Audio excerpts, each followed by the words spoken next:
Welcome to episode 196 of Timm Talk, the podcast about the DC animated universe, co-created by Bruce Timm. I am Chris Lord, and I have traveled the pits of Tartarus itself to free Hades and restore him to his throne. My reward for this daring and deadly endeavor is I will forever be free of the burden of having to write a silly intro for this podcast every single week. And I'm Cameron Dexter. You seem a little defeated there, Chris. That's it. That's all I got. That's okay. I couldn't find something good to play off of this week, so we're settling for that. Mm-hmm. So. Just like the Bertinellis, I'm dead today. I am very dead today. Very tired. We power through. So, yeah, I mean, we have been very excited to get to Double Date in particular, and whatever the balance is, just the balance. This one was like one you were really looking forward to, Cameron. Just initial thoughts. I think we were both looking forward to Double Date a lot, and we hyped it up for years. You say we? Yeah, we. It's mostly been you.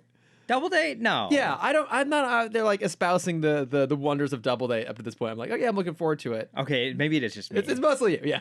I think I hyped it up too much for me. Honestly, I think I enjoyed the chemistry between Arrow and Canary better in this episode, but I think the last episode with them is a better story. Because for this one, and we'll get to it when we get to the episode, I think the question shows exactly why Batman is single forever.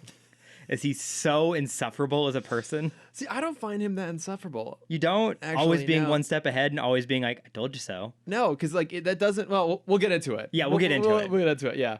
But I mean, at least if you were underwhelmed by I was Date, whelmed. Okay, I won't go as far as underwhelmed. If you were whelmed by Double Date, you must have been at least surprisingly excited when you discovered the balance was all about Greek mythology. Yes. So there's two strands that happen when I see a Greek mythology episode. Mm-hmm. On one hand, I'm so excited, but on the other hand, there's so much more research I have to do. Yes. Because I have to Google every name. Because I know you're going to quiz me at some points. I don't even have to. I know that your own compulsion will make you do it. I don't have to do anything. Yeah, I have to know. I have to know everything. I know. I was even able to go ahead and disarm the bomb in your neck from last week, knowing that I wouldn't have to pressure you at all to do all this Greek research. You would just do it yourself. And I did. Yes. But I can reactivate that bomb anytime, Cameron, just so you know. I wish you would have done it before this episode. Oh, never. Absolutely never. If anyone's taking the shortcut out of this podcast, it's 100% going to be me, and I'm going to force you to finish it out on your own. That's fair. Yes. You've put in the work. I'm now just starting to pull my weight after 190 episodes. With like 10 episodes left. All right. Well, shall we get into it though? Let's do it.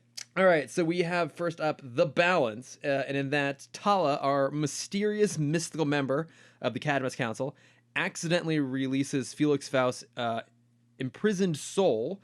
Faust takes over the Annihilator armor and uses it to tear through the Amazons of Themyscira, break open the gates of Tartarus, and expel Hades from his throne.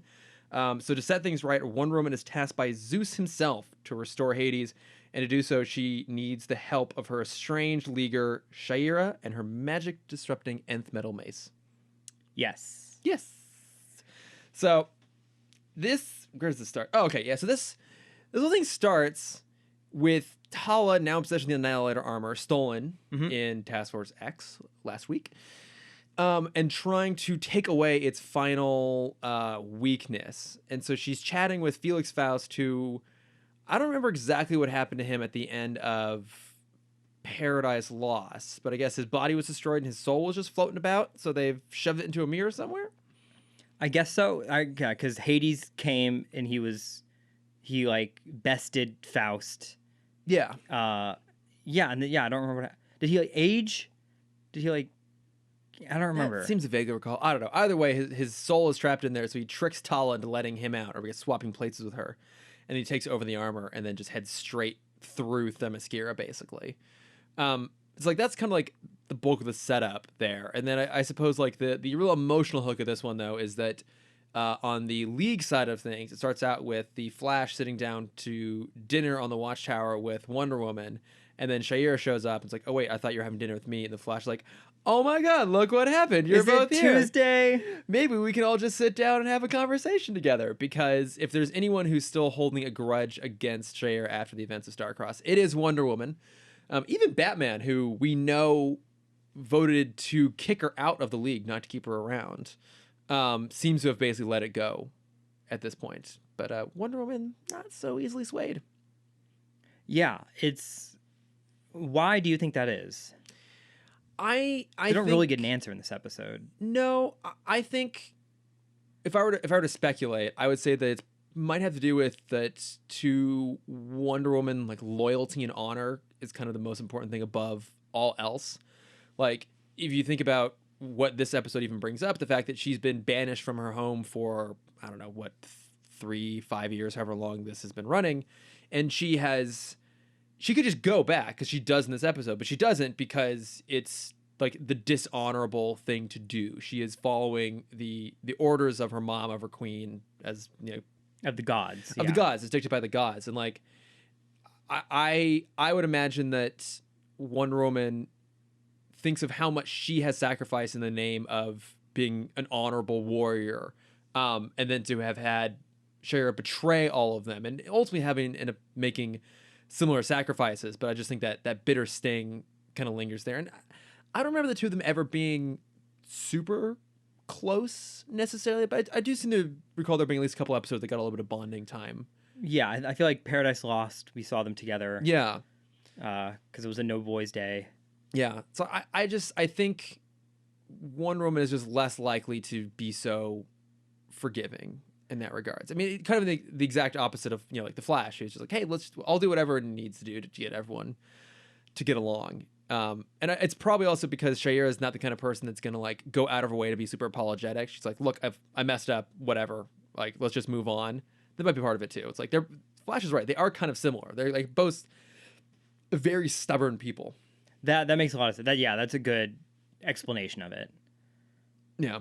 It's kind of a funny moment though, when he tries. When I saw that scene, all I wanted was like similar to Star Trek Below Decks. I want a workplace comedy inside the Watchtower, either being from a maintenance worker or like a low tier hero. Yeah. Who's just there, like a plastic man. Just to hang around all the time and just watch as like this weird argument is happening over at the table with a bunch of the founders at it. Yeah. It would be kind of funny. And like, it's weird how the Flash ends up playing it, because they have a brief moment where everyone tries to get along, and then Shayera and Wonder Woman both just go like, nope, it's not gonna happen. They both walk away. And then Flash sort of plays it off like, hey, look at me. Like, I'm a stud. I got to have dinner with 2 different women. I was like, what is this? Why is this 2005, happening? Chris. I know, but I know that's the mantra of these past few episodes. It felt even a little bit out of character for the Flash, even. Because like the Flash is someone who will always like make the dumb joke and be like a little bit like cringy at times, but he also goes out of his way to like wear his heart on his sleeve. And I feel like I would have expected more to be like, well, I tried, right? Anything else? Or like, anyone else want to come join me for lunch? Like, I expected a different button on that rather than him being like, look what a player I am. Yeah, I mean, he obviously dissolves all tension with comedy. Is his base character. But yeah, it was just kind of could have been better. Yeah, get a little better. But anyways, so that all happens, and then Wonder Woman goes back to her quarters and sees just the what looks like the Flash's little ear wings. What I don't even. Yeah, the lightning bolts. Yeah, like on the side of his helmet, and she assumes that it's a Flash, but it's not. Who is it, Cameron? It's Hermes. The messenger of the gods. So why don't you explain what's happening here at this point? Because now we're in your territory. Yeah, so on her way back to her room, Wonder Woman walks by, I guess, the infirmary? It's a very medieval kind of infirmary. I don't really know what you would call this room. Oh, yeah, it's like, it is... Yeah, I guess it is like an open window display of just full-on, like, bondage, like... James Bond style, arm leg locked. It's like I guess tables. I guess it's an infirmary, but it's like one where you would have to restrain you're patient. A lot of patience. And They have so many of these tables. And there's an observation level with windows above it, like an old school like surgery theater. It's not above it though. It's eye level. Is it? Oh, I thought it was up in what is it? No, because John just walks straight through the wall, and he's right at does. Wonder Woman's level. But yeah, you're right. There's a bunch, like all the magic users are in there. Mm-hmm. Yeah, they're all freaking out about something. We see Damien Darkblood, who kind of can't control Etrigan. We see Zatanna. Wait, no, Jason Blood. That's right. Yeah, who's Damien I Darkblood? have no idea. Who the fuck is that? I don't know. It's a good like D&D name. Isn't Damien Dark a different character? I think so. Yeah, That sounds like a different character. Sorry. I'll look up Damien Dark. Why don't you explain what's going on? Etrigan's freaking out, speaking about something about chaos. We see Zatanna is kind of speaking in tongues, and she doesn't understand. So she walks into her room, and then Hermes is there. If I may. Yes. Damien Dark is a character from the DC. He was in Arrow. He was like season 4, That's I right. think. He was the yes. Yes, but you are right. Damien Darkblood is the kind of amalgamation character in Invincible that's a little bit of Hellboy, a little bit of Etrigan, That's right. a little bit of like John Constantine. So you're not entirely wrong. So They're all just up in here, Yes. just kind of swirling around, and I just kind of like that old carnival game where you just kind of grab ducks and the bottom color is like a different prize. Sure. That's how I feel with names most of the time. just plucking one at random and see if it lands. But Yeah. so yes, it's Jason Blood. Jason Blood, aka Etrigan. Yes. Hermes is there with a message from Zeus himself, tasking Wonder Woman to go and kind of restore Hades to his throne. Yeah. Which she's very against. Yeah, I mean, I can understand why. Like, she kind of fought. She already fought Hades once, prevented him from escaping into the real world. So she's not a big fan of Hades to begin with. Nor is she a big fan of Faust. Yeah. And I imagine she also doesn't really probably love getting just random edicts from Zeus, Yeah. who otherwise never appears in this series at all. Just there to kind of mess things up most of the time. Now, who was the other character, the other Greek god or goddess that Hermes refers to when he's pulling out different scrolls, for a good time call? Podynamis. Who's Podynamis? I've never heard of her referred to that name, and even when I googled that name, it didn't answer with that. I guess that is her Greek name, but most people know her as Iris. Okay. Who is one of the kind of nymph goddesses. She's basically a god of both sea and sky. Okay. Most famously, she's the goddess of rainbows. Oh, Also a messenger between the sea and sky. she's the gay goddess. She is. Oh, we like her. I don't know why she's played up as kind of this call hotline number. I don't know. But I'm sure there's like I said, they probably just grabbed a name at random. I almost did that for the intro of let me just throw a bunch of random Greek names in here just to piss you off, but that was too much work. I didn't even want to go that far. So, And I would have asked you about all of them. I know I got nothing. I have absolutely nothing on any of these people. I don't know any of them. But yes, so he makes a joke because he is Flash. I think he's basically just a Flash. And he is off back to Olympus, I assume. Which it's so weird because clearly Zeus and the gods exist. I mean, we've met Hades prior. We've now just met Hermes, but we haven't met any of the rest of them. And it's just kind of interesting that that does also exist in this world and yet plays almost no role whatsoever.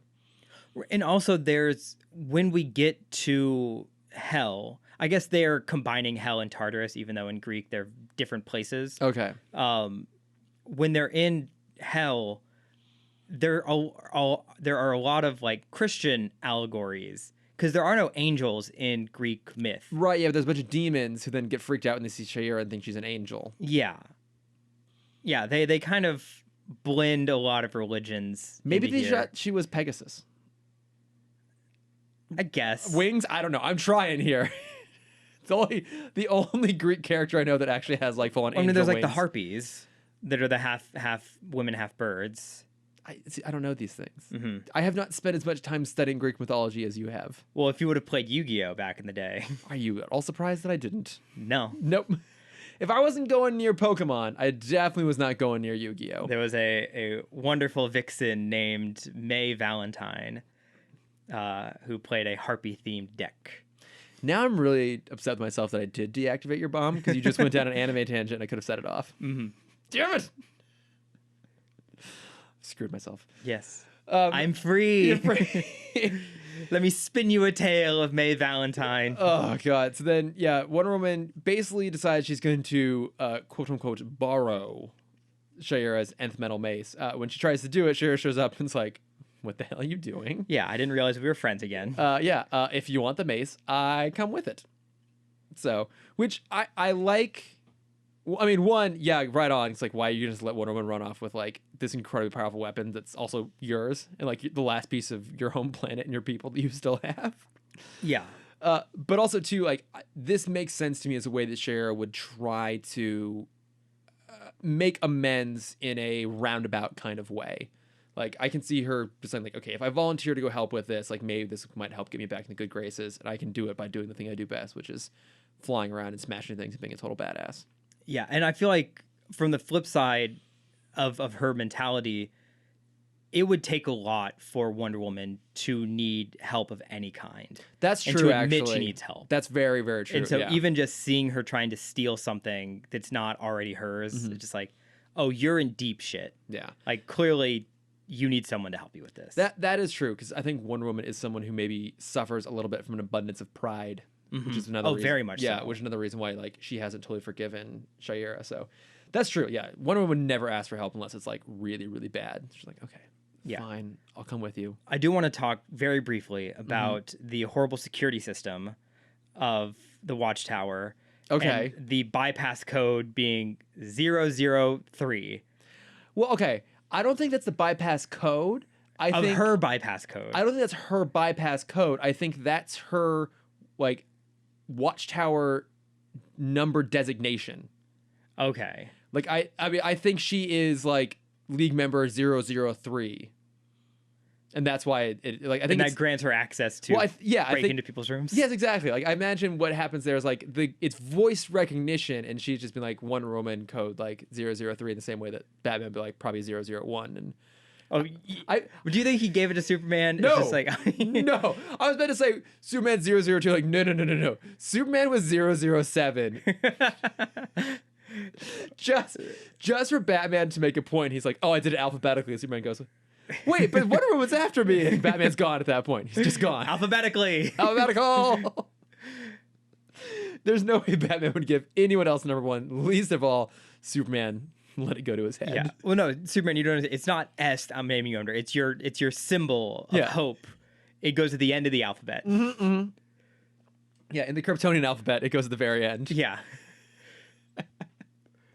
So yeah, I agree with you. Like, but I imagine it's probably like the founders probably have that sort of like bypass access. Because, you know, they gotta have the perks. That's fair. On top of their founders table and their throne room for punishing bad people and sending them to the Phantom Zone. Mm-hmm.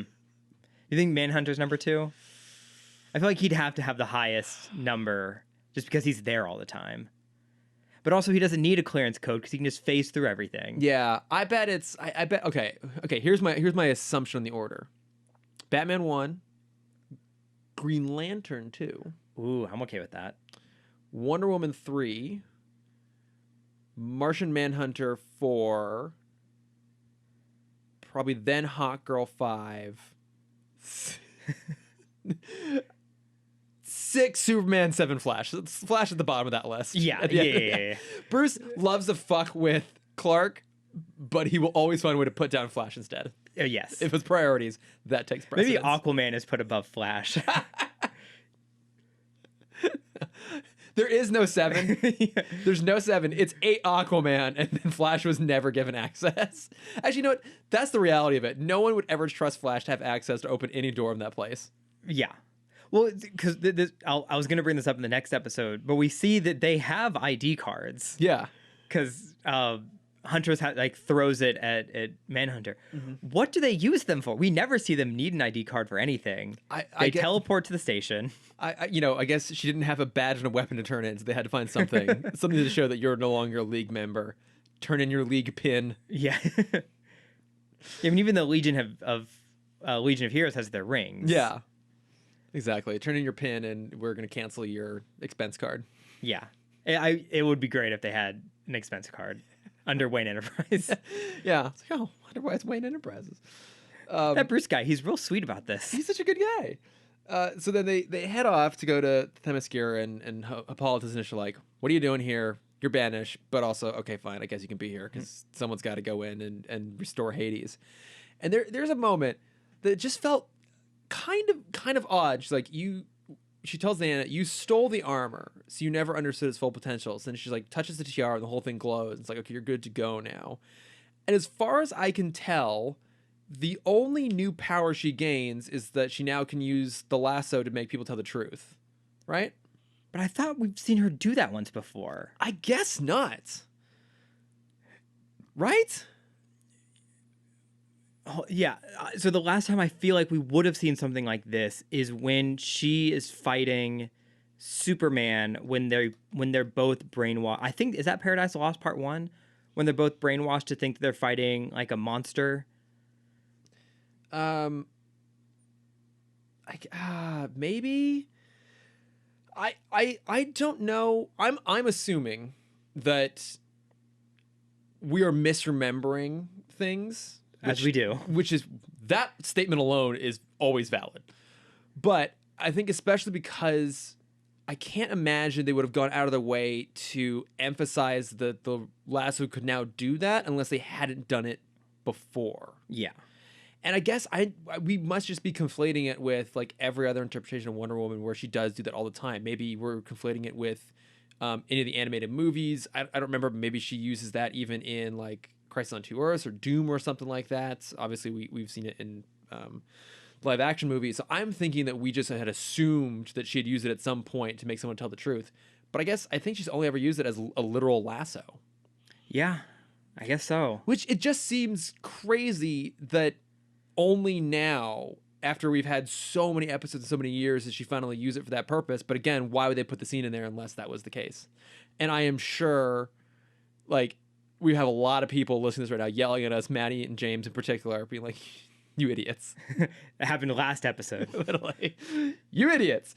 But I also couldn't find anything in like the research I did today to prep for the podcast, any like continuity notes or trivia notes that confirm that this is the first time it appeared. So I'm just assuming it is. Okay. Maybe it's like extra powerful. It's super truth now. I guess so, because the only other thing is like it's kind of implied that Wonder Woman in her in her outfit, it is not responsive to temperature changes because she's not cold when they go to the snow, and she's not sweating when they're in hell. Mm-hmm. But like that might you don't sweat, you glow. Exactly. Well, she does. She's Wonder Woman. She glows. Yeah. But that could be implied. That could just be an implication that Wonder Woman is just unfazed by things. It could be the suit, it could be something else. But the only real substantial thing that seems to change is that she can now use the lasso to get people to tell the truth, which she uses once on some little demon to find out where Faust is. Yeah, it was kind of an underwhelming power-up. Because it's a power-up that we thought that she already had. Exactly. That's exactly it. And it just felt like, oh, okay, we're going out of our way for just this thing. Mm-hmm. So I think they just needed a moment between like mother and daughter. They might have. Yeah, they might have just needed that too. But so they head into Tartarus, hell. Okay, wait. So what is the difference between hell and Tartarus? So hell is Hades' domain. And that is where all human souls go. Okay. And Tartarus is reserved for the worst of the worst. So Tartarus was created specifically for I just forgot his name, the father of the gods. Kronos? No. Kronos. Is it Kronos? That sounds right. I'm gonna be impressed if that's right. I think it is Kronos. I'm off my game, but we're gonna go with it. It was reserved specifically for him and its creation. Okay. But then anyone who kind of misused their powers and was cast to eternal damnation was then sent to Tartarus instead of hell. So it's kind of the final layer. Okay. And so we see Hades in this episode is suffering the punishment of Prometheus. I was gonna ask what's the callback there when we meet Hades? Yeah, so Prometheus is a Titan who wanted to help man, the only Titan that wanted to help man. Right. He brought fire from Olympus. Yes. AKA technology. Yes, he gave fire to the humans and was scolded and punished for that, and so he was granted an ever healing and regenerating liver strung up on a rock for 2 eagles to continuously eat his regenerating liver over and over and over again for eternity. That's solid. Those Greek gods are good at punishments. They're really good at punishments. Yeah. I feel like Zeus, for all the shit he gets up to, is he ever really punished? I mean, Hera kind of fucks with him a little bit sometimes. Like when he'll transform and she'll like trap him transformed. Okay. I think there's a story about him turning into a fly and she like catches the fly and keeps him in a jar. I'm just saying, he's kind of a. Yeah, I mean, he's fuckboy number 1. He's kind of a shit. Yeah. Yeah, he's kind of awful in so many ways. Yeah. Yeah, every way. All the ways, pretty much. Yeah. I was trying to look up and see if Kronos is in fact the original. I don't think so. I think he's just one of the Titans. Let me Google real fast. I don't know. But yeah, so they find Hades down there suffering from Prometheus's, as you put it out, his fate. So, because initially no, you're right, it's Kronos. Oh yeah, it's Kronos. Okay, because initially they Wonder Woman wants to go stop Faust first, and Shayera's like, well, maybe we should go get Hades because he could help us. And Wonder Woman refuses. So they try and take down Faust, and he quickly just sends them off to where Hades is, which also seems like a weird thing to do. To like, why would you send the people who are here to restore Hades to the throne to go meet up with Hades? Yeah. Poor choice. Poor choice on his part. Unless he didn't think Hades like had the ability to get back, because I assume like that is like he sent them to the next level of hell, right? Which would be Tartarus. So I guess they just didn't expect that they'd be able to get out of it. Just be the I don't know. Because for a second when we see them in the snow, I thought he just like sent them back to Earth. Yeah, it seemed like an odd choice. Poor planning on his part, but they get him. They go back, and then it's Hades, Shayera, and Wonder Woman all fighting Faust in the armor, and ultimately it's Wonder Woman wielding the mace that delivers the final blow. So it's got a cool little moment there. Yeah, it's a fun fight. I feel like there's a nice callback to the old Jason and the Argonauts movie from the 60s. Yes. When Faust kind of summons the skeletons to fight, which last 3 seconds. As they should. They're just flaming skeletons. Like, yeah. What are they going to do going up against any of those 3 fighters? Right. And like the mace does help. And she can just negate all magic. Right, yeah. The mace seems very overpowered in this situation. I mean, that's the beauty of having just like a MacGuffin mace, essentially what it is. Mm-hmm. It's like, oh, it disrupts magic. Okay. Yeah. And they're under the assumption that like all Greek runs under the same magic system. I mean, I guess it is, isn't it? Is all magic the same in this universe? I mean, when we see that both Zatanna and Etrigan are suffering from chaos, I guess and everyone. Fate. Yes, and fate. Yeah.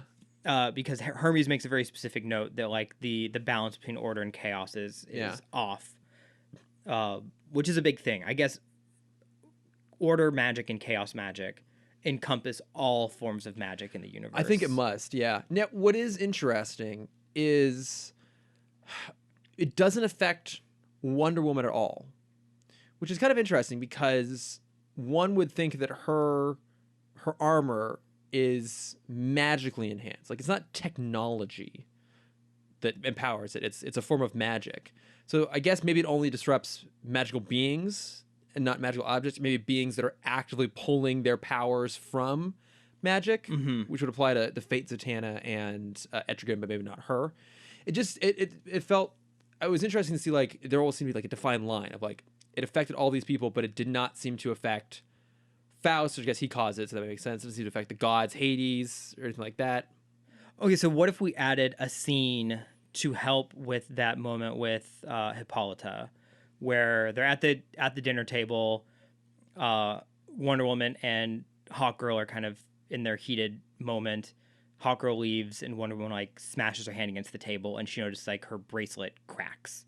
Oh, she's okay, like, yeah. Oh shit, this, like, I block bullets constantly. How did that crack the bracelet? So she's walking by, she sees all the magic people getting messed up.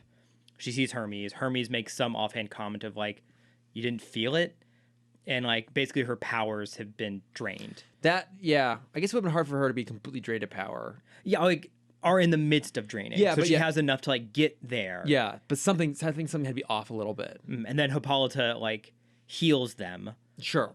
And then, you know, you can make it a timed thing. I would rather them not because like you don't need that extra layer on top of all this. Yeah, you don't need a ticking clock on top of it. It's all just like but she does something to like, oh, like I can fix it. Yeah. Yeah, that might have helped just like explain a little bit more of why it affected some and not others, but whatever. As was everything else, we're overthinking it. But I think probably then one of the most interesting beats that happened in the entire episode, though, is that after everything is resolved, like they've defeated Faust, Hades is holding his little soul like a koosh ball, and he keeps referring to Wonder Woman as my child, and she's like, "Stop calling me my child." He's like, "Well, but you're my child. Did Hippolyta not tell you that like we shaped you out of clay together? It was only after I was sent to Tartarus that she breathed life into you." What's interesting is like that's never, I guess, truly answered here. He says that's the truth, and Wonder Woman basically says it doesn't matter. Right. I think it's a great moment actually of her just like, well, whether it's true or not doesn't change, I think, as she puts it, like who I am and what I fight for and why I left the island in the first place. Which is cool. I like that they didn't make it a really big thing for her. Right, yeah, and even Hawkgirl is like, oh, he's clearly lying, make him tell the truth. Yeah. And I think there's a, like, you know, there is that scary moment, and we don't ever see it in Wonder Woman, but like, you could feel this tense moment of like, if he is telling the truth and she does lasso him, like, how will that change her? Yeah. And so she'd rather live in ignorance than know for sure. Yeah. And I get it. I think it works for her. She's like, it doesn't, what it doesn't what am I matter. going to gain from knowing the truth of this? Like, it doesn't change what I do and who I am. But yeah, I mean, it kind of makes sense. I think that's in some iterations of her that she's like either the daughter of Zeus or the daughter of Hades. Or Ares sometimes too. Was that in the... Sometimes Ares. Yeah. I can't keep track of them. Yeah. It's all great guys. Who knows? And yeah, they all are just as fuckboy as the next. That's true. My God, aren't they? But yeah, so Usually her Hades is actually pretty good. Because Hades is pretty good with just Persephone. Okay. He's the one not fuckboy. Yeah. Well, because Persephone is the fuck girl. She goes and sleeps with everyone on her day off. I should have added one of the rules. You can only go so far into Greek mythology before I detonate the bomb. Did you ever watch Fuckboy Island on HBO? No. It's honestly, it's pretty fun. It's horrible. I just can't. It's reality, right? Yeah. I can't. It's the world is like toxic enough as it is. I don't need to see like artificial toxicity thrown at me. I enjoyed this one. Or manufactured toxicity, I suppose, better. I enjoy this one a little bit more because like they all know this is dumb, and it's hosted by Nikki Glaser. Okay, and so she knows that it's like... I do love Nikki Glaser. She knows that this is stupid, and she like over dramatizes everything in this very like condescending way. Part of it for me too, and I noticed this before on the podcast, but like part of the reason I could not watch reality TV, particularly reality TV dating shows, is I just get really, really tired of like straight people having to manufacture conflict in their relationships.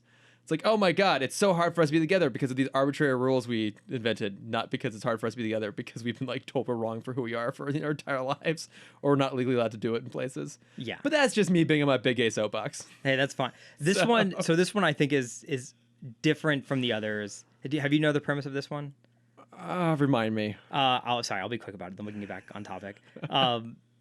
They brought, I think, like 20 or 22 guys in who have self-classified themselves as either nice guys or fuckboys. And they're trying to convince 3 women that they're all nice guys.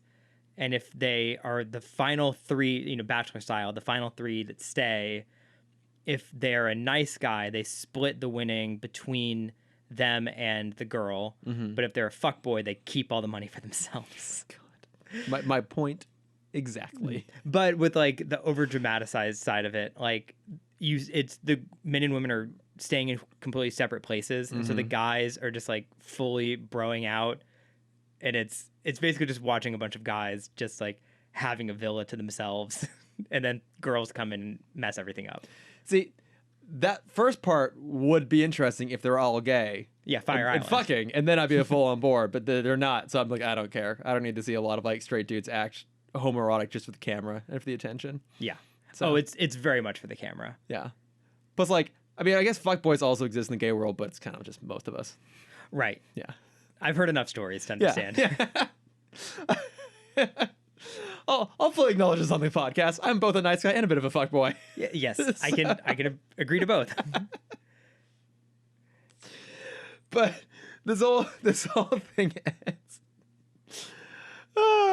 This whole thing ends with Diana getting unbanished Temporarily. I think it's basically like I make the Paul that says, "Look, fuck the gods."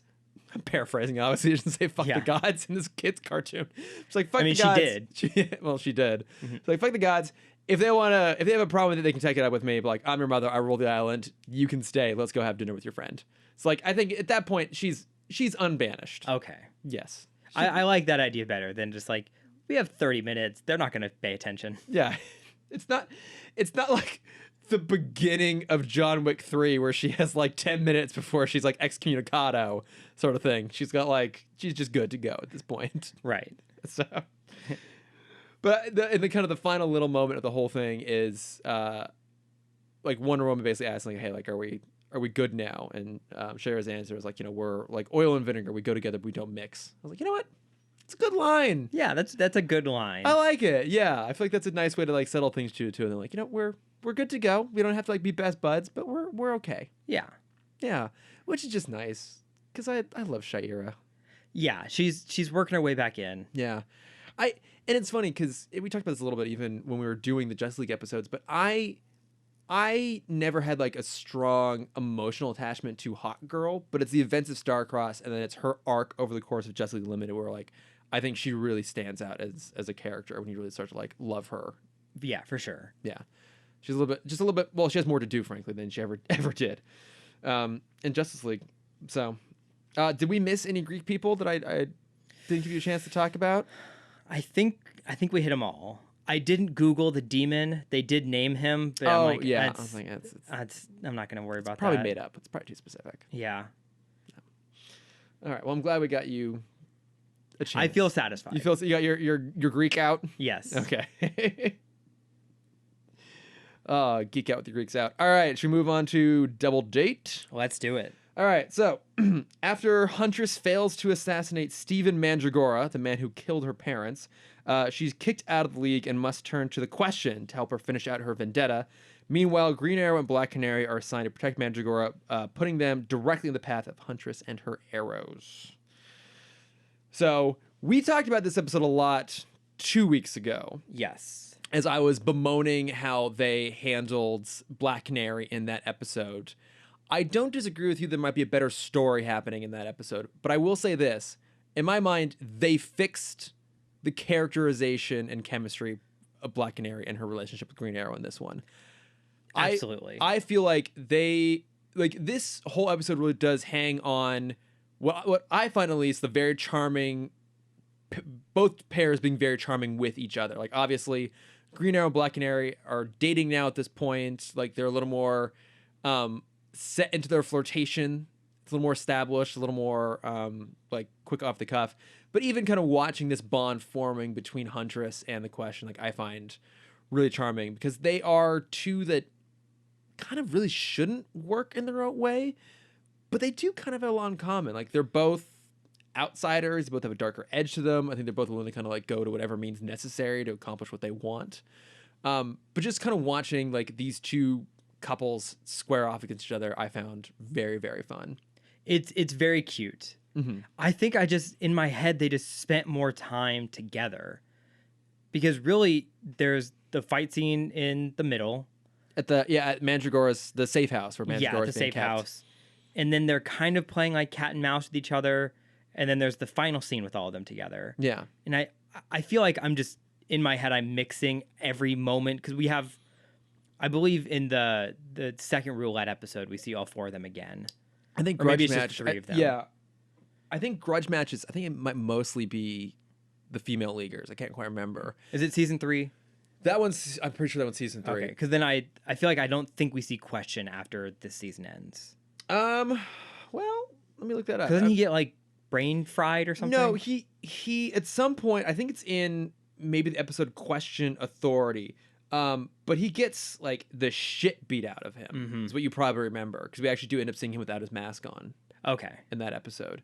So I know there's at least one more episode that establishes a little more concretely the relationship between Huntress and Question. And I think he's primarily focused in this season for good reason, because this is the Cadmus season. But let me look and see here in terms of what episodes he appears in, because I think because we hear him comes back around in season 3. We hear him name dropped last week. We didn't really talk about it that much. But Batman offhandedly says like, "Oh yeah, the Cadmus thing is happening." Yeah. Lex is related to it somehow, so I've put Question on that, and the league is like, "Why him?" Everyone's like, "Ooh," it's like, not anyone else, please, Batman. And I love his response. I was like, "Look, I know he can be a little bit high strung, and if Batman, fucking Batman, is calling you high strung." You got a lot to think about. But okay, I'm looking at it right here. So a full appearance in Double Date, Question Authority, Flashpoint, Grudge Match. Okay. And then everything else he just has a cameo appearances exclusively. So, but yeah, so a few more episodes with him. Okay. Yeah. But I mean, they and I guess, they don't have that much time kind of squaring off against each other. But there is this kind of fun one-upmanship going on. And you kind of mentioned at the top of the show about how you don't like the fact that Question, like, what you were saying, like he always feels like he's one step ahead of everyone on this, right? Yeah, he doesn't show it as much as he says it. Okay, I guess, and the very final reveal is that he's been like way ahead of everyone this entire time. But there is a moment where Mandragora has escaped, and he was able to escape because Huntress and Question were trying to get through Arrow and Canary to get in there, and they're like looking for clues, and Arrow spots Question picking something off the ground. And Question's like, "Oh, it's this key to a storage locker." And Green Arrow's like, "Okay, let's go check it out." And even then, he knows to not trust Question, as he says, "I know I'm being cons." They wait to see as they go. I feel like at least in that moment, whether like you could easily make the claim like Question is doing like a double bluff on that, like knowing that they're gonna follow him or whatever, kind of keep them on their tails. I think it was probably more that he genuinely thought he gave them the slip and assumed that he was able to like pull it over on Green Arrow, and Green Arrow's actually smarter than he seems. Yeah. Oh yeah, he definitely thinks he's the smartest one in the room by a long shot. Yeah. Actually, I'm sure he looks down on everybody. Oh, he absolutely does. I actually just realized, like, I feel like Green Arrow kind of gives off himbo energy. Oh, yes. To some degree, but he's actually pretty smart.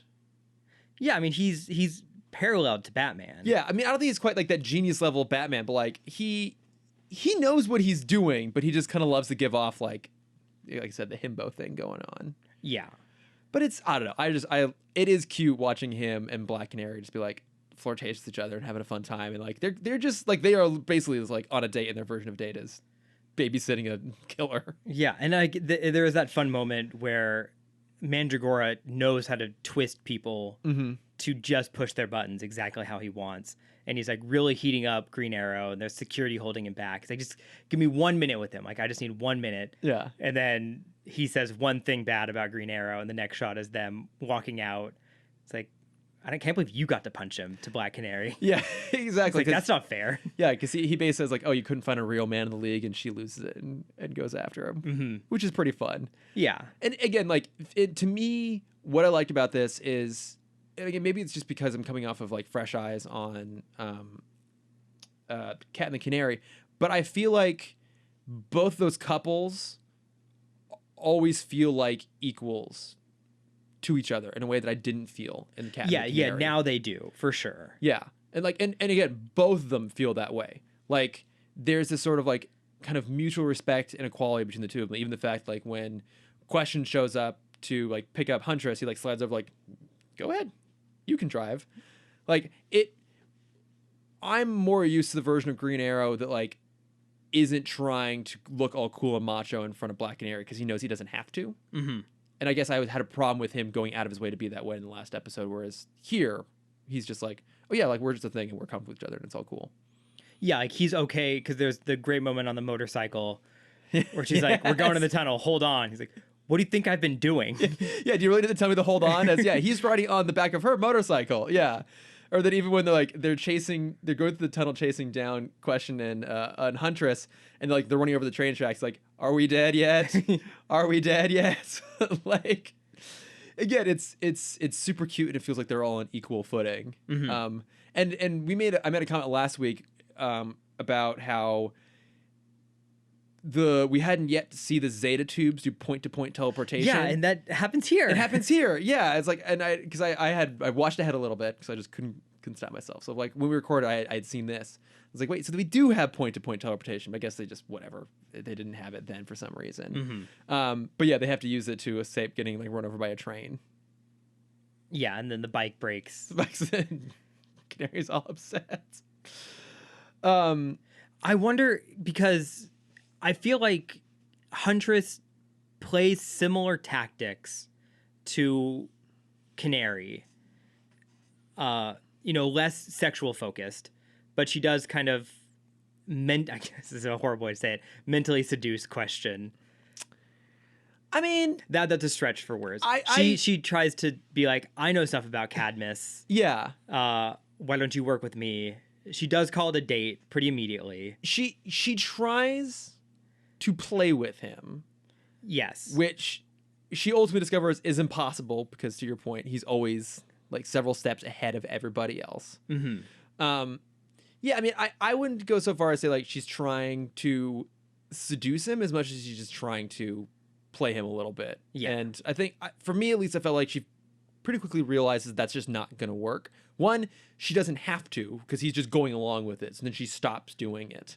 Yeah. And then he's sort of subtly actually leading her down a certain path. But his methods are a little bit more abstract and subtle than hers. So, also, okay, I do need to talk about Huntress's costume real quick here. Okay. It's very Bruce Timm, isn't it? Yes. Now, this is not entirely his fault because that Huntress costume came from the Hush comic. Right, that would have just come out around this time. Because she had a more of her original, or at least her most common costume, like the version she's wearing in the little Lego minifigure that's behind you, Cameron, up on the wall there, top left corner, next to Metamorpho. It's more of a full body thing, and it has the white cross on it, and her faith is actually a big part of her character in the comics, which is not really part of her character here. So, but in Hush, there's a whole element of the plot is that she has a financial backer in that gives her the new motorcycle and the new costume, and she deliberately chooses that costume with those ears to pull reference from Batman to make it seem like more she's in the Batman camp of characters. And I'm pretty sure I know that one also has the bikini bottoms and then the barrel legs and the high boots. I think that one also has the open midriff. I would have to double check on it. So it's maybe not entirely Bruce Timm's fault that she's drawn the way she is, but it does feel a little egregious. Maybe just me. No, it is. It's a kid's cartoon. And I double checked it, and yeah, sure enough, it's basically the exact same costume she has in Hush, including the open midriff thing. So it's just well, okay, just subtlety be damned, I suppose, on it. Yeah, I will. Like we say many times, it's 2005. 2005. But I'll at least give them credit that if the costume design is maybe a little on the regressive side, I think at least how they handle the character is not. Right. Because a lot of people are trying to tell her what to do, and she keeps saying no. And I like that the Question's the only one who never tells her what to do.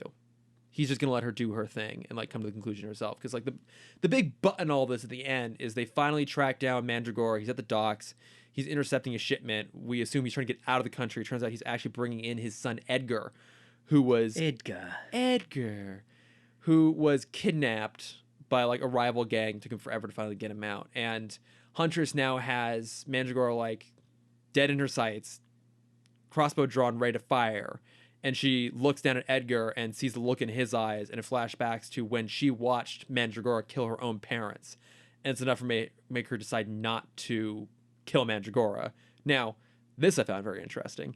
So the guy is huge, probably physically one of the biggest characters I've seen in the entire DCAU. This massive albino, crazy looking dude. We've seen that he is really, really hard. Black Canary says when she punts him, the guy's all muscle, and he picks up like steel I-beams and swing them around like they're a baseball bat. So Huntress decides she's not going to kill him by shooting him with an arrow.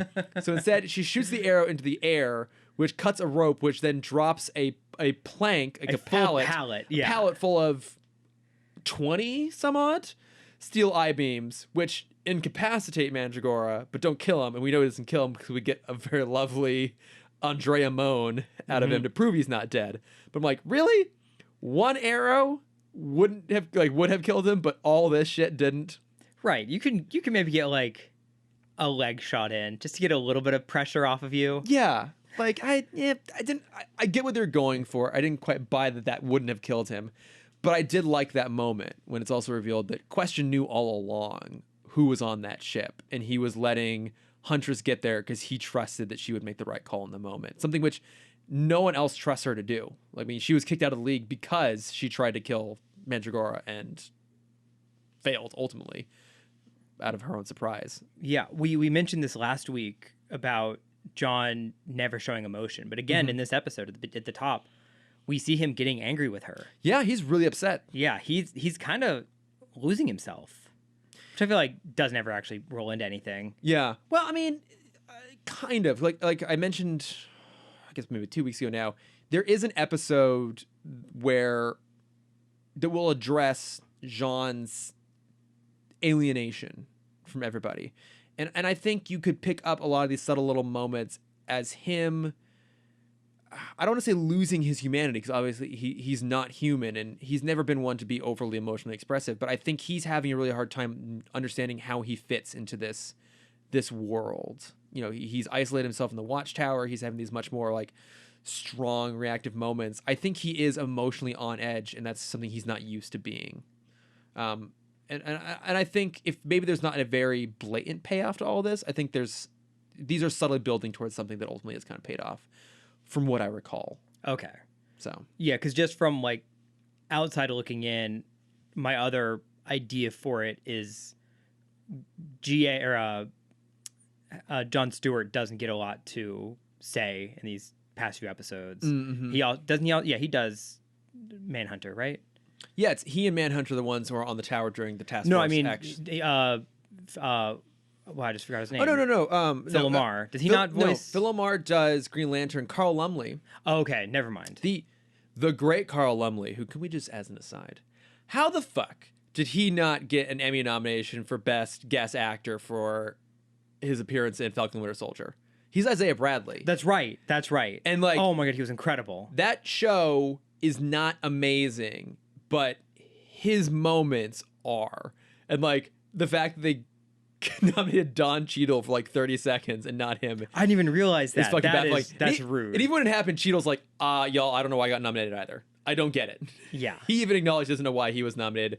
Probably because he's Don Cheadle. Well, yeah, probably because he's Don Cheadle. But like, Carl Lumley like is amazing, and he doesn't necessarily always get the chance to like play his range here. But if you haven't seen it, I mean, I overall liked Falcon and Winter Soldier, but like for his appearances in episode 5, I think in particular, you're just like, my God, is he good? Man's got gravitas. Yeah, I mean, I'm sure he'll be back. He'll probably stay on Disney Plus, but he'll be back. Yeah, he might be back. I hope he's back at some point because he's so fucking good in that.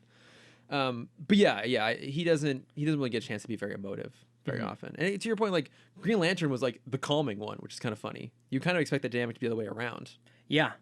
So, but yeah, I guess. I think it's when he sees someone else get mad, he's like, okay, it's not my place anymore. Yeah. He'll jump in to do what he has to do. He's a little more adaptive that way. Yeah. But no, I mean, I think this one's super fun. There's lots of little things that I love too. I love that Question's driving around in a classic GTO. Gorgeous car. Mm-hmm. As it is often talked about, I'm a huge fan of Darwin Cook's The New Frontier, which is how I first discovered Agent King Faraday, and he has an appearance in this, so that just brought a smile to my face because I love Faraday. Is he the one? Is he the guy like in charge of the safe house? Yes. Okay. Yeah, he's like the agent in charge of keeping Mandragora protected. Got it. So he's the one that gets thrown across the room. He does. I don't know. I don't think he maybe appears again, but I just really like him as a character, and I feel like he doesn't get enough love, really. Poor King Faraday. Mm. Oh, poor guy. But I mean, are you still feeling kind of meh on this whole thing? No, I'm feeling better about it. I think, like I said, I think I overhyped it in my head. It's still a good episode. It's still a great episode. Yeah. I think I just want more. I just want more of all these characters. Mm-hmm. And I think we are burdened by having vague recollections of what's to come. Yes. And we're kind of like conflating a lot of them together. They all just kind of, we merge the best moments into one. Exactly. Just as Zack Snyder does with all DC properties. Yeah, you know what? That's right. That's really what he's not known for. He takes all the best moments of the DC universe and he crams them into one really shitty moment instead. Yeah. Yeah. One of these days, I'll stop kicking. I was explaining Zack to a Snyder. friend the other day, because it's like, I'm sure you've had these conversations. Like, working with Disney a lot of the time, I get a lot of people be like, oh, you must be a huge Marvel fan. I'm like, I am, but like, DC is where my heart is. Yeah. And like, but aren't those movies bad? Like, and I'm like, yeah. Yeah. And like, here's why. And I'm trying to explain without like going full tangent. Yeah. But I'm like, yeah, like what he does is Zack Snyder, like, he'll pick the best pieces, which makes the other parts of those storylines unusable. Exactly. And that's exactly it. Yeah, it's like, it's fine if you do something and don't do it well, but like, you've ruined the death and return of Superman Multiple times. multiple times, right? You know, and you don't often get second chances. Sometimes you do, and then you're Fox and you somehow make the Dark Phoenix saga even worse. Yes. The second time around, didn't know that was possible. Mm-hmm.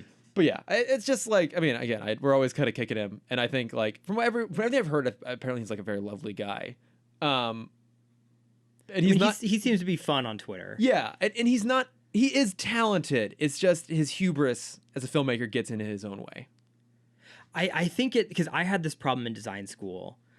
Did your hubris get in your own way? Oh, it did. All the constantly. time? No, I was so focused on like when I pulled inspiration, because like a lot of my stuff in college was superhero focused as Sure. expected. Yeah. But I was so caught up on like, if I'm referencing a property of superhero, I must do it as accurately as possible. Oh, okay. And I must perfectly recreate it. Mm-hmm. And when I was trying to do that, it would like muddle my color palettes. It made like all the text kind of messy, because I'd try and copy it like point for point, Mm-hmm.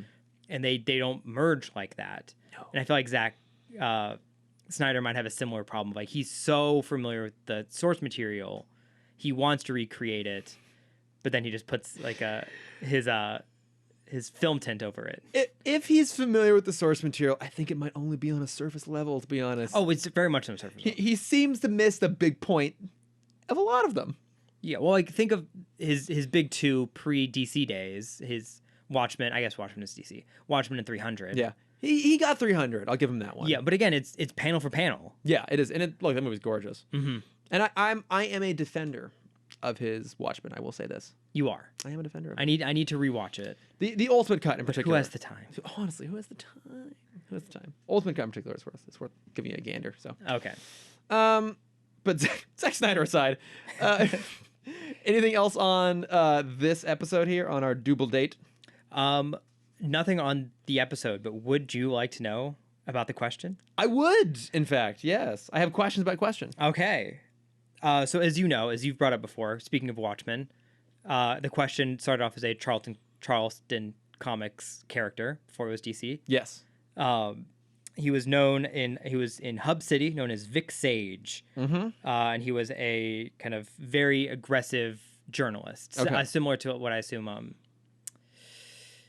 Batman, not villain, but antagonist, the Creeper. Oh, okay. Right? Yeah. Yeah, but Creeper was like a newscaster. Yeah, he was on. Yes. Okay. It's similar to what the question started out as. Okay. Vic Sage was. Mm-hmm. While doing an approach one time, he was approached by Aristotle Roeder, a former professor and current scientist. Roeder told Sage about an artificial skin he'd co-developed with Dr. Twain, a person he was investigating, called Pseudonym. Pseudonym was intended to work as an applied skin-like bandage with the help of bonding gas, but had unforeseen toxicity and sometimes fatal when applied to open wounds, blah, blah, blah. Basically, he asked Vic Sage to go investigate this guy and kind of prove that he's using this science illegally and horribly towards people. Okay. So Sage resolved to stop him, but no way was going after Dr. Twain without exposing himself. Rotor suggested that Sage use a mask made of pseudonym to cover up his famous facial features. Armed with information and more importantly, disguise. I feel like that's not the more important part. Sage eventually caught up with Dr. Twain, stopping the transaction and extracting a confession, then leaving Twain bound in pseudonym. And then on TV, Sage reported of Dr. Twain's illegal activities. And that's kind of how a lot of it all started. After that, he worked with Dr. Rotem to kind of use the pseudonym to disguise himself as vigilante. Mm-hmm. But what was different about him and the other DC characters at the time was he... Can I just jump in real quick? Am I mispronouncing things? I think it's pseudoderm. Pseudoderm. Like pseudo as in fake and derm as in skin. Yes. That's... I was like, this pseudodib is that pseudoderm. Pseudoderm. Yes, thank you.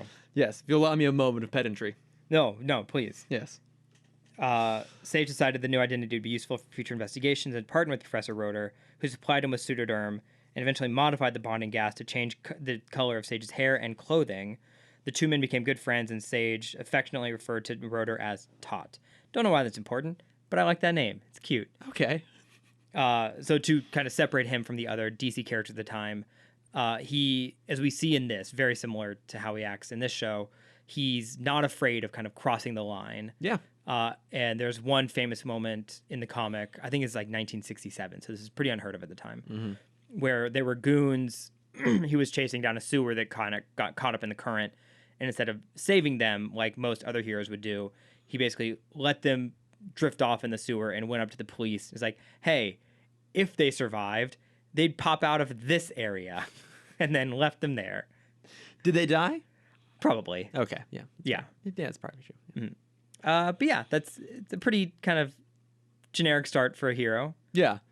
I don't really know any of his famous arcs. I know at one point Renee Montoya took over the role of the Question. I don't really know anything about that whole thing. I just know that she did. So in just before the New 52 started, Montoya took over for as the Question, because I believe Vic Sage died. That sounds right. But then when they remade it in New 52, they basically created him as this mythical being, almost on par with the Spectre. Oh, Spectre. Okay, yeah. But then kind of demoted him down to, where was that? He was a mythical entity, then demoted down to like a secret government agent before restoring him to his traditional detective persona in Rebirth. Okay, yeah. I feel like he's not someone I feel like who should have powers. No. He works because he's just some guy who's kind of a crackpot, but also kind of right at the same time. So I was thinking about this with this episode. When Batman kind of has these gotcha moments, I feel like there's always an explanation of how he got his information. It's never just like, oh, I'm Batman, so I already knew this was happening. Mm-hmm. But I feel like we're more forgiving with the Question doing that because he's such kind of a crazy person. Yeah, I mean, he's just so eccentric, and he is clearly always just like pulling at these random threads all the time. Like, you know, and he makes that comment very early on in Justice Unlimited. He's, you know, it's like, don't kid yourself. I go through everyone's trash sort of thing, right? Like he, you know, and I feel like maybe to some degree that is actually a deliberate persona he's putting out there to kind of like make, I think he is setting people's expectations of him low in a lot of ways. I mean, the fact that Batman trusts him to investigate things, like the guy who's dubbed the world's greatest detective, like is willing to outsource investigative work to this guy, actually speaks to his competency. Absolutely. And I think Batman is able to see through to like the truth of like, no, this guy actually knows what he's doing and how to get his shit done. And either you can forgive then his genuine belief and all this other sort of crap, or you can just eventually realize like it's all fake. Yeah, because when Huntress first walks into his room, she pulls on a news clipping that basically says like the Girl Scouts are responsible for the crop circles. Yep. It's like, is that true? It's like, yeah, everything is true. Everything's true. You just have to ask the right questions to find it. Yeah. I love him. I know that my love of him pretty much comes exclusively from these episodes because I haven't really read anything with him anywhere else, nor has he really made an appearance in other major DC animated properties that I can really recall. Yeah, I mean, they do him so well here. I feel like Yeah. you have to create the right story for him. You can't just throw him in as a cameo. No, absolutely not. And let us also acknowledge too, like, part of the reason this works so well is that Jeffrey Combs is the voice actor on it, who's like, he's just one of those. If you were to look him up, you would realize like, oh, I've seen this guy and heard this guy's voice all over the place. Super, super prolific, really fantastic. Very famously, he played a character in Star Trek Deep Space Nine, whose name I honestly do not remember because I haven't seen it in a very long time, but I bet it's listed right here somewhere. Doesn't matter. But he's fantastic. I think he really brings a lot to the role. Oh, also he voiced the new Batman Adventures Scarecrow. Oh, Which is also a nice little shout. And I think everyone else we've like talked about that it's Marina Baccarin as Black Canary, and then I didn't realize this. It's Amy Acker as Huntress. oh, nice. Yeah. I know that name. Yeah, famous Whedon collaborator Amy Acker.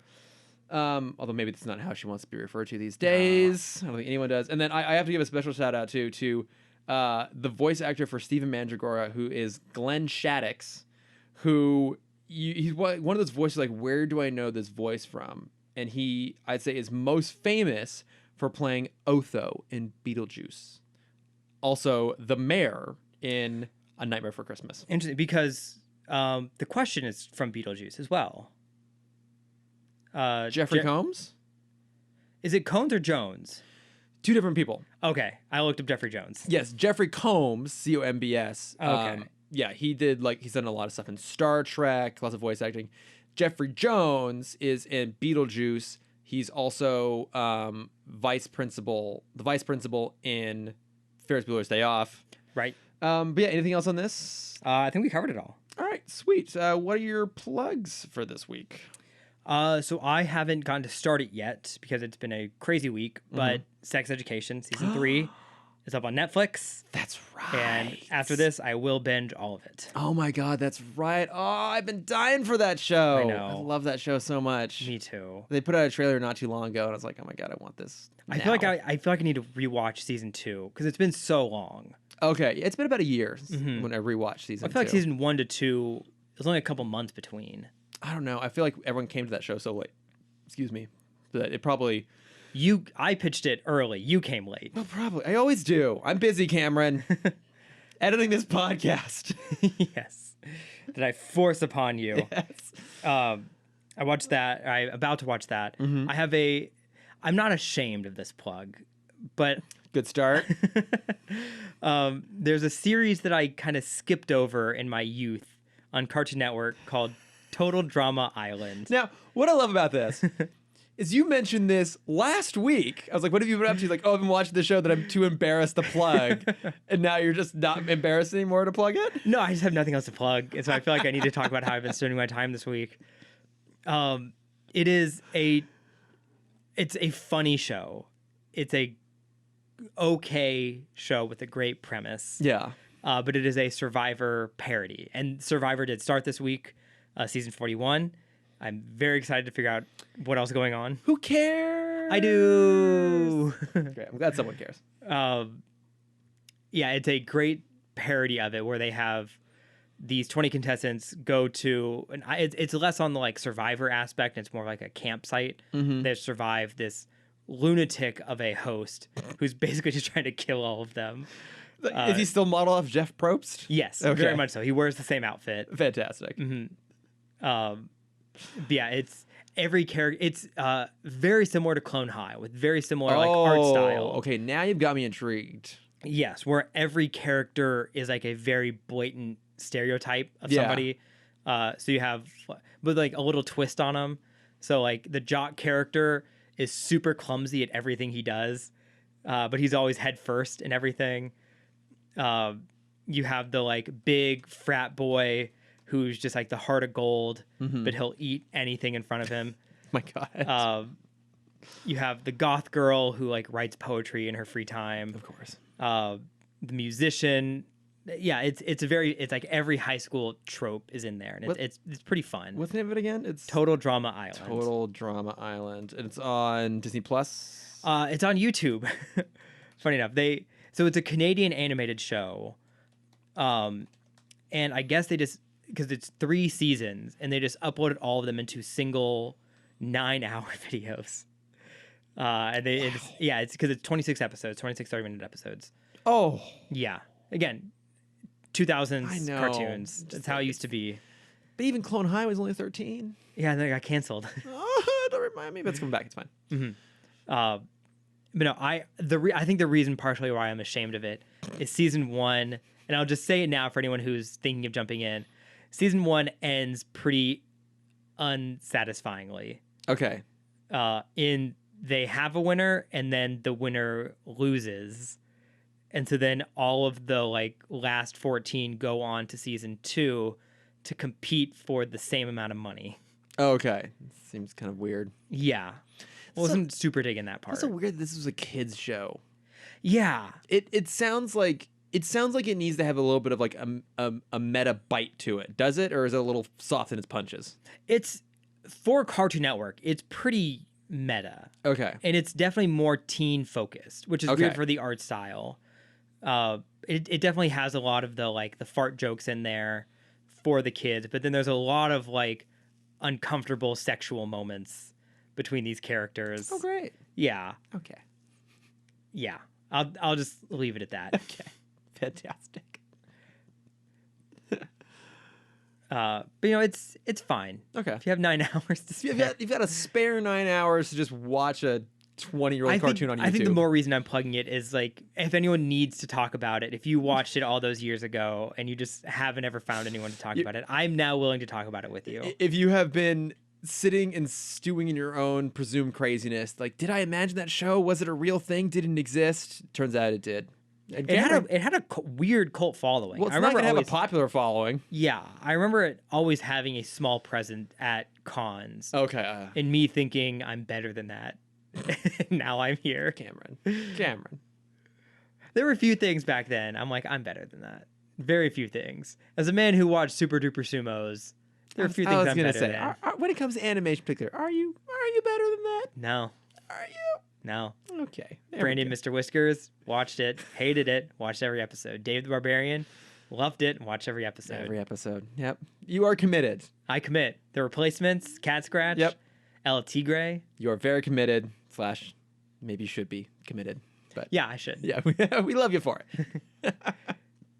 What about you? What do you have to plug? I once again have a podcast appearance. Ooh, to plug. Yes, busy. Yes, I'm very, very busy. I once again joined our dear friend Sam Gash on his fantastic show I Do a Remake. This would mark my 5th appearance. Wow, I believe. Let me see if I get this right. Yes, because it was Superman, James Bond. Which one? All of them.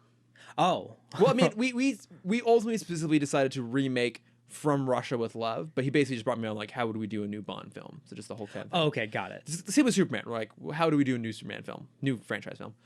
I did the British Avengers. Yep. League of Extraordinary Gentlemen.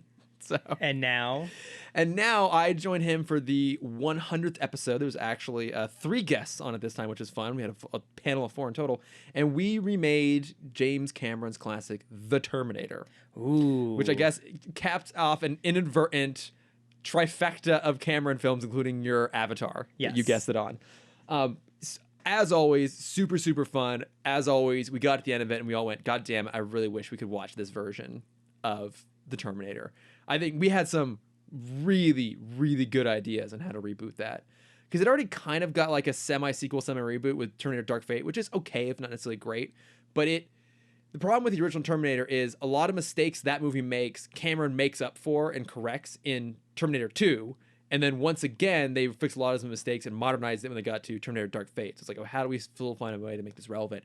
And I think we nailed it. Okay, I'm excited to listen to it. Yeah, it was really, really fun episode. So go. I'll be in the I think it's going to come out the same day this podcast drops. Yes. So I'll link it in the show notes.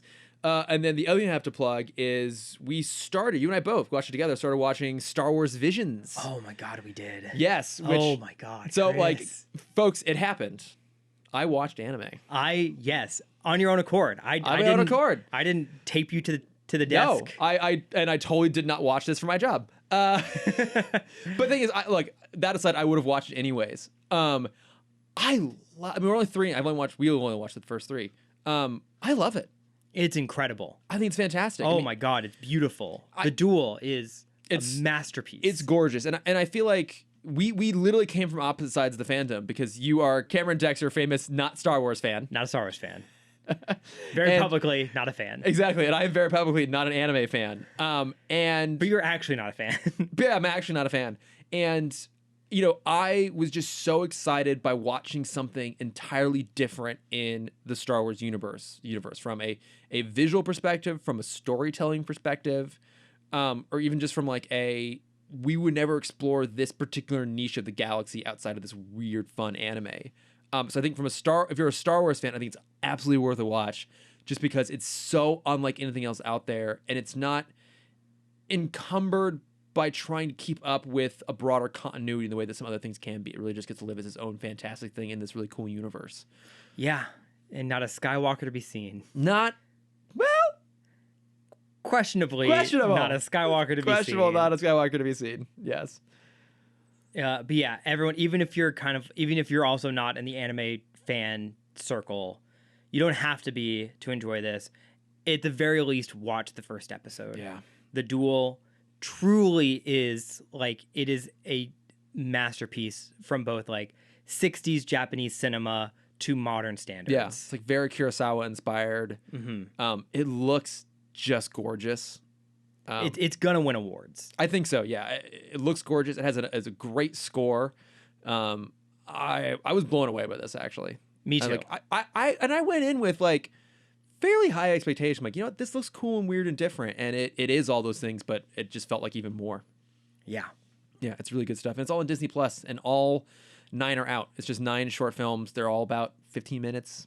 Yeah, I think they said all of them together about 2.5 hours. Something like that. Yeah, and none of them ever overstay their welcome. It's they're all the perfect length.